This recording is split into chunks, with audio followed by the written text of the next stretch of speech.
আমেরিকার চাপে কি পিছু হটলেন নেতানিয়াহু? এই যুদ্ধবিরতি কি সত্যি স্বেচ্ছায় নাকি বাধ্য হয়ে? ইসরায়েলের উপর ওয়াশিংটনের প্রভাব কতটা? হিজবুল্লাহ কি এখনও শক্ত অবস্থানে? নেতানিয়াহুর এই সিদ্ধান্ত কি রাজনৈতিক দুর্বলতার ইঙ্গিত? আপনারা দেখছেন টিভিএন 24 নিউজ নেটওয়ার্ক। সবশেষ আপডেটে স্বাগত জানাচ্ছি আমি নূর উপর। আমেরিকার তীব্র চাপের মুখে কার্যত কোণঠাসা হয়ে লেবাননে যুদ্ধবিরতিতে সম্মত হতে বাধ্য হয়েছেন ইসরায়েলের প্রধানমন্ত্রী বেঞ্জামিন নেতানিয়াহু। এই সিদ্ধান্ত শুধু একটি সামরিক পদক্ষেপ নয়, বরং এটি মধ্যপ্রাচ্যের জটিল ভূরাজনীতির মধ্যে একটি গুরুত্বপূর্ণ মোড়, যেখানে ওয়াশিংটনের কৌশলগত চাপ সরাসরি ইসরায়েলের নীতি নির্ধারণের প্রভাব ফেলেছে। প্রেসিডেন্ট ডোনাল্ড ট্রাম্পের ঘোষণার মাধ্যমে সামনে আসে 10 দিনের এই যুদ্ধবিরতি। যুক্তরাষ্ট্র দীর্ঘদিন ধরেই লেবাননে চলমান সংঘাত কমাতে আগ্রহী ছিল, কারণ এই লড়াই ক্রমেই বৃহত্তর আঞ্চলিক সংকটে রূপ নিচ্ছিল। বিশেষ করে ইরানকে ঘিরে চলমান উত্তেজনার মধ্যে লেবানন ফ্রন্টে নতুন করে যুদ্ধ শুরু হওয়ায় পরিস্থিতি নিয়ন্ত্রণের বাইরে চলে যাওয়ার আশঙ্কা তৈরি হয়েছিল।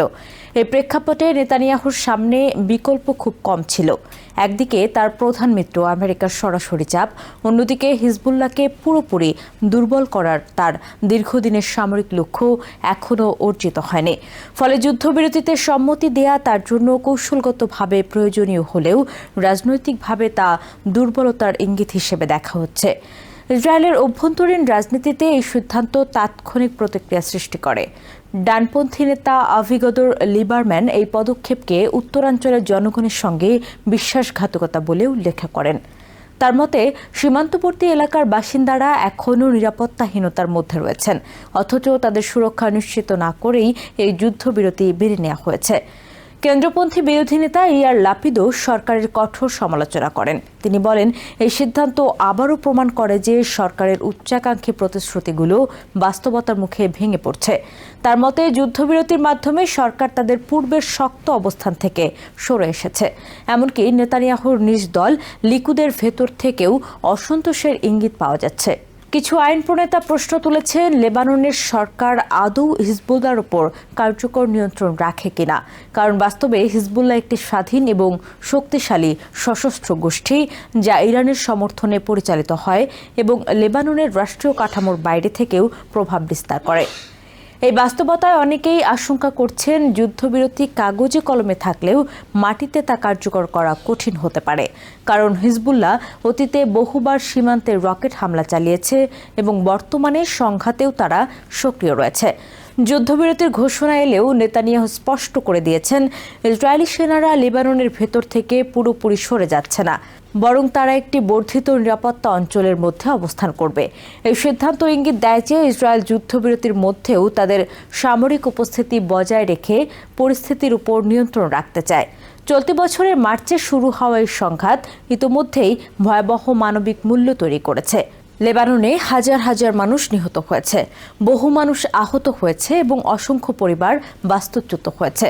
অন্যদিকে ইসরায়েলেও সেনা ও বেসামরিক নাগরিক হতাহতের ঘটনা ঘটেছে। সীমান্তবর্তী অঞ্চলের বাসিন্দাদের জন্য পরিস্থিতি বিশেষভাবে কঠিন হয়ে উঠেছে। অনেক পরিবার বারবার নিজেদের ঘরবাড়ি ছেড়ে পালাতে বাধ্য হয়েছে।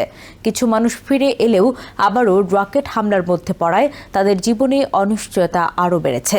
এই প্রেক্ষাপটে স্থানীয় নেতারা ক্ষোভ প্রকাশ করেছেন। তাদের মতে, দূরে বসে কূটনৈতিক চুক্তি করা সহজ, কিন্তু তার প্রকৃত মূল্য দিতে হচ্ছে সীমান্তের সাধারণ মানুষকে, যাদের জীবন প্রতিদিন ঝুঁকির মধ্যে থাকে। এই যুদ্ধবিরতি তাই অনেকের কাছে শান্তির পথ নয়, বরং একটি সাময়িক বিরতি হিসেবে দেখা হচ্ছে।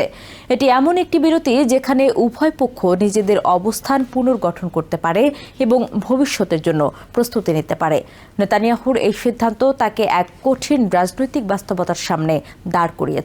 তিনি একদিকে আমেরিকার কৌশলগত চাপ মেনে চলছেন, অন্যদিকে নিজের দেশের অভ্যন্তরীণ সমালোচনার মুখোমুখি হচ্ছেন।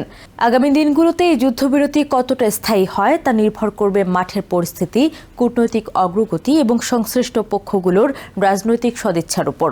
তবে একটি বিষয় স্পষ্ট, এই সিদ্ধান্তের মাধ্যমে মধ্যপ্রাচ্যের চলমান সংকটে একটি নতুন অধ্যায় শুরু হয়েছে, যার প্রভাব দীর্ঘমেয়াদে পুরো অঞ্চলের উপর পড়তে পারে। নিউ ইয়র্ক থেকে সম্প্রচারিত টিভিএন 24 টেলিভিশন বিশ্বজুড়ে বাঙালির কণ্ঠস্বর।